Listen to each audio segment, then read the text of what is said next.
मैं डॉक्टर वसुंधरा मिश्र। नमस्कार। 2840 इग्नू सेंटर से आज हम भारतीय काव्य शास्त्र और काव्य लक्षण पढ़ेंगे। MSD 5 के प्रथम खंड का यह अध्याय है। इसमें काव्य क्या है और कवि कर्म किस प्रकार का होता है, काव्य सौंदर्य कैसे हमारे भारतीय मनीषियों ने इसके लक्षण का की परिभाषा बताई, इसके विषय में बात करेंगे। काव्य क्या होता है? भारतीय वाङ्मय का एक व्यापक शब्द है जिसके अंतर्गत समस्त सृजनात्मक साहित्य शामिल किया जाता है, उसी को काव्य कहते हैं। इसमें श्रव्य काव्य भी आता है और दृश्य काव्य भी आता है। गद्य काव्य है, पद्य काव्य है, चंपू काव्य आदि सभी इसके अंतर्गत आ जाते हैं। मनुष्य के सुख दुख के गहन मनोभावों की अभिव्यक्ति कविता में होती है। गद्य का विकास हम देखते हैं काफी बाद में हुआ। अगर हम साहित्य चिंतन की बात करें तो उसमें काव्य शास्त्र कहा जाता है इसको, या पोएटिक्स कहा जाता है, जिसमें काव्य का लक्षण कैसा होता है, काव्य प्रयोजन क्या है, काव्य हेतु अथवा काव्य प्रेरणा जैसे विषयों पर चर्चा की जाती है। साहित्य चिंतन में जब बात करते हैं तो बहुत से हमारे भारतीय काव्य शास्त्रों में किस तरह से हमारे आचार्यों ने इस विषय पर बातचीत की है, उसका पूरा विवरण इस काव्य शास्त्र में मिल जाता है। युग परिवर्तन के साथ साहित्य सृजन कार्य भी प्रभावित होता रहा है। भारतीय दर्शन और प्रकृति चेतना ने कवि कर्म को दृश्य और दृष्टि दोनों क्षेत्रों में आंदोलित किया है। सृजन कर्म एक सांस्कृतिक प्रक्रिया है जिसमें सामाजिक, नैतिक, सांस्कृतिक संवेदना और संवेदनात्मक ज्ञान की अभिव्यक्ति होती है। कवि कर्म को काव्य संसार कहा गया है और कवि को इस संसार का सृष्टा या ब्रह्मा, कवि मनीषी परिपूह स्वयंभू, अर्थात कवि ही दृष्टा है और वही सृष्टा है। वेदों में, पुराणों में, रामायण, महाभारत, हमारे बहुत से प्राचीन संस्कृत ग्रंथों में इसके सारे प्रमाण मिलते हैं। भारतीय काव्य शास्त्र में काव्य को एक स्वतंत्र इकाई माना गया है और उसी रूप में उसका चिंतन मनन भी हुआ है। कवि मौलिकता की बात अगर हम लोग करते हैं तो उसका क्या अर्थ है कि वह मौलिक होना चाहिए, यानी कवि अपनी अनुभूति के लिए किसी का ऋणी न हो। काव्य का सच्चा लक्षण हम किसको माने? इस संबंध में भारतीय आचार्य रहे हैं भरत मुनि, जिन्होंने नाटक के 7 काव्य लक्षण माने हैं कि नाटक कैसा होना चाहिए।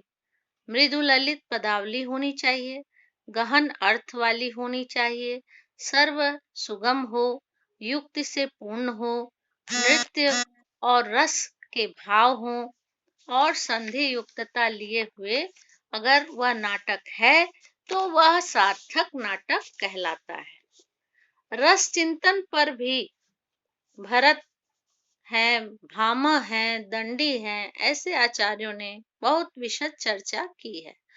हर काव्य नाटक की विवेचना भी की जाती रही है, क्योंकि वहां वाद विवाद होते थे, किसको काव्य कहा जाए, किसको नहीं कहा जाए, तो ताकि लक्षण संबंधी जो भ्रम है वह उत्पन्न न हो। लक्षण क्या है? ऐसा क्या होता है? लक्षण परिभाषा है एक तरह से किसी वस्तु या विषय के असाधारण अर्थात विशेष धर्म का कथन करना उसका लक्षण है। तात्पर्य है कि उस काव्य में विशेष बात क्या है। 2 लक्षण माने गए हैं। एक तो स्वरूप लक्षण, इसका तात्पर्य है कि वस्तु का जो अंतर्भूत मूल गुण क्या है, और दूसरा है तटस्थ लक्षण, इसका अर्थ है दूसरे अन्य व्यापक धर्म या गुण उसमें क्या है। भारतीय दर्शन में हम देखते हैं कि सत्यम ज्ञान अनंतम ब्रह्म, यह स्वरूप लक्षण के लिए माना गया है। और जन्म अदस्य यतः, ये तटस्थ लक्षण के लिए सूत्र माना गया है। संक्षेप में अगर हम कहें तो जिस विषय को हम व्यक्त करते हैं उसमें अनावश्यक अति विस्तार जैसे दोष न हो, अर्थात अव्याप्ति दोष, अपूर्ण विस्तार, मूल काव्य लक्षण में एक भेद का ही लक्षण हो। उदाहरण के स्वरूप में कविता तीव्रतम भावों का सहज उच्छलन है। वर्ड्सवर्थ का यह जो प्रगीत काव्य का लक्षण है, इसमें अन्य लक्षण भेद नहीं आ सकते, अतः इस काव्य लक्षण में अव्याप्ति का दोष है।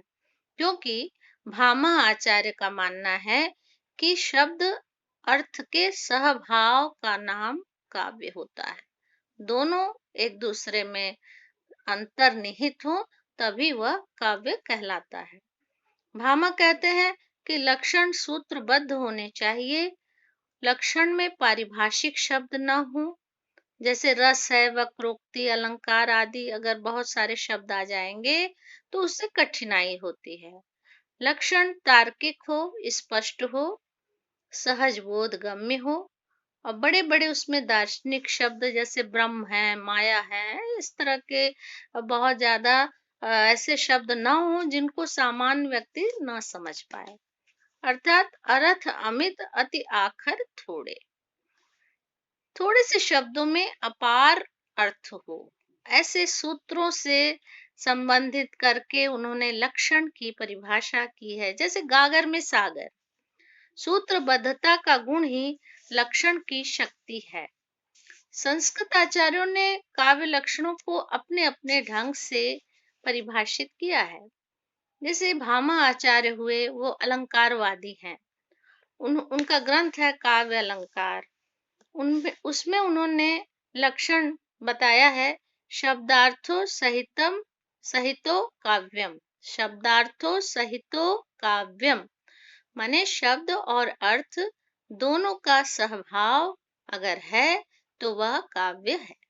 शब्द का भी महत्व है और अर्थ का भी।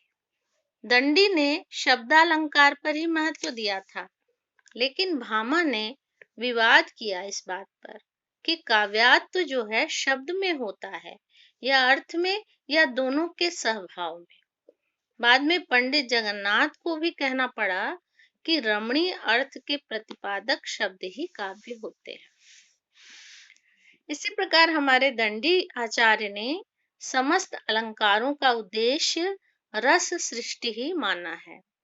दंडी ने शब्द, अर्थ, रस, सौंदर्य, इनसे विशिष्ट पदावली को ही काव्य कहा है। इनकी सीमा है कि वे इष्टार्थ में केवल अर्थालंकारों पर ही केंद्रित हो जाते हैं।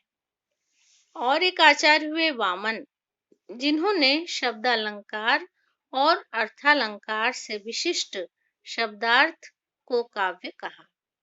वामन के विषय में कहा जा सकता है कि इन्होंने दंडी के मार्ग को रीति में नए ढंग से विस्तार दिया और अलंकार से आगे गुण की चर्चा के विचार को बढ़ाया।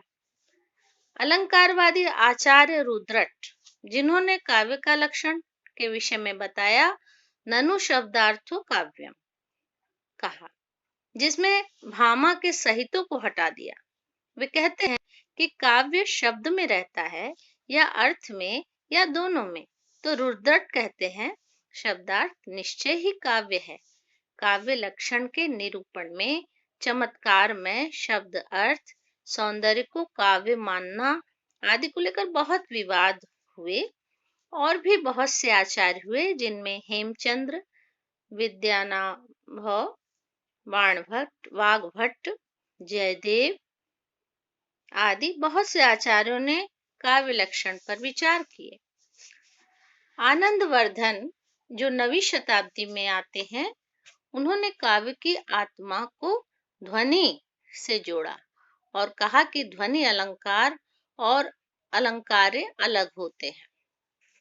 इसी प्रकार कुंतक ने माना कि कवि कर्म सामान्य मनुष्य के कर्म से भिन्न होता है। कवि वक्र शब्दावली में कल्पना के द्वारा भाव पक्ष और कला पक्ष प्रस्तुत करता है। वक्रोक्ति का शब्द का प्रयोग करता है जो उसके अर्थ को व्यक्त करने में सर्वाधिक समर्थ होता है। कुंतक ने काव्य के वर्ण पक्ष पर कम बल दिया और अभिव्यंजना पक्ष पर विशेष बल दिया। आचार्य मम्मट ने काव्य प्रकाश ग्रंथ में दोष रहित, गुण सहित और कभी कभार अनलंकृत शब्द और अर्थमयी रचना को काव्य कहा। मम्मट का काव्य लक्षण अपनी सरलता के कारण काफी लोकप्रिय हुआ। आचार्य विश्वनाथ ने कहा, उनका ग्रंथ है साहित्य दर्पण, उसमें उन्होंने कहा वे रसवादी आचार्य हैं, तो उन्होंने कहा वाक्यम रसात्मकम काव्यम, माने रसयुक्त वाक्य काव्य है। रसत्व जिसमें हो वही काव्य है। गुण, अलंकार, वक्रोक्ति, ध्वनि सभी तो रस के पोषक हैं। रसात्मक वाक्य में शब्द और अर्थ दोनों समाहित हैं। रसात्मक कठिन है जो सहृदय के लिए सहज नहीं है। इसी प्रकार आचार्य राजशेखर ने कहा अपने ग्रंथ काव्य मीमांसा में कि गुणों और अलंकारों से युक्त वाक्य का नाम काव्य है। रस गंगाधरकार पंडित जगन्नाथ ने 7वीं शताब्दी में रमणीयार्थ प्रतिपादक शब्द को काव्य कहा, मतलब जिसमें शब्द एक चमत्कारी अपूर्व आह्लाद की सृष्टि करते हैं। अर्थ के स्तर पर ये स्थूल और सूक्ष्म होते हैं, जिनकी विशद व्याख्या आचार्य जगन्नाथ जी ने की है। आत्मपरकता सहृदय मूलक है, कवि मूलक नहीं। पंडित जगन्नाथ ने भारतीय आचार्यों की तरह कवि तथा सहृदय पर ध्यान केंद्रित किया। पाश्चात्य आचार्य तो कवि और काव्य पर ही ध्यान देते हैं। भारतीय काव्य विवेचन सहृदय या सामाजिक होता है। काव्य विवेचन में यह जो सहृदय होता है वह बाहरी व्यक्ति नहीं होता है, बल्कि भीतरी व्यक्ति होता है। काव्य और वह एक ही होता है।